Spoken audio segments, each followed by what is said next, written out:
पुनः भारत आए। और जब विश्व युद्ध दूसरा चल रहा था तो इन्होंने फिर दोबारा से कैम्ब्रिज विश्वविद्यालय में गए, वहाँ पे पीएचडी और डॉक्टरेट की उपाधि इन्होंने हासिल की। जब ये भारत आए तो उस समय इन्होंने पूरे वर्ल्ड को देखा कि कहीं रूस और अमेरिका पूरे जोड़ तोड़ से अंतरिक्ष और चंद्रमा और अंतरिक्ष की खोजों में लगे हुए थे। तो कहीं वहाँ हमारा देश अभी शुरुआती दौर में आज़ादी से निकला हुआ था, और हमें आज़ादी में सिर्फ और सिर्फ हमारे पास ना तो आर्थिक स्थिति सही थी और हमारे लोग बेरोज़गार, भुखमरी की एक तरफ बहुत बड़ी समस्या थी।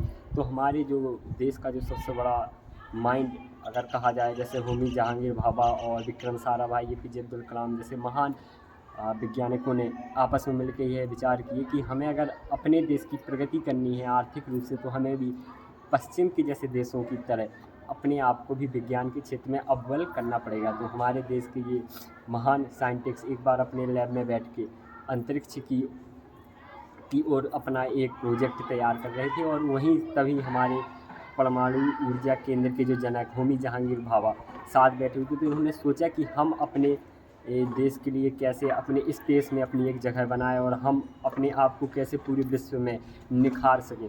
तभी हमारे देश के लोगों ने एक स्वयं स्वदेशी रॉकेट का निर्माण किया। उस रॉकेट को जब शुरुआती दौर थी तो उन्होंने तमिलनाडु के तिरुवनंतपुरम नाम के स्थान पर थुम्बा नामक के यहाँ एक गांव था, वहाँ पे एक चर्च था, वहाँ पर उन्होंने अपना पहला लॉन्च चर्च से अपने रॉकेट को लॉन्च किया। और कट कर भाई 1963 में इन्होंने अपना प्रथम लॉन्चर भारत की सतह से ऊपर किया, लेकिन ये उसमें विफल हुए। इन्होंने, वो कहते हैं ना, यह सफलता एक चुनौती से स्वीकार करो, क्या कमी रह गई ये देखो और सुधार करो, जब तक सफल ना हो तुम नींद चैन को त्यागो, तुम संघर्ष का मैदान छोड़ के मत भागो, तुम कुछ किए बिना ही जय जयकार नहीं होती, कोशिश करने वालों की कभी हार नहीं होती। उन्हें पुनः कोशिश की, और ये एक बार हमारे विदेश जा रहे थे, तो तभी इनसे कांटेक्ट पे बात कर रहे थे एपीजे अब्दुल कलाम।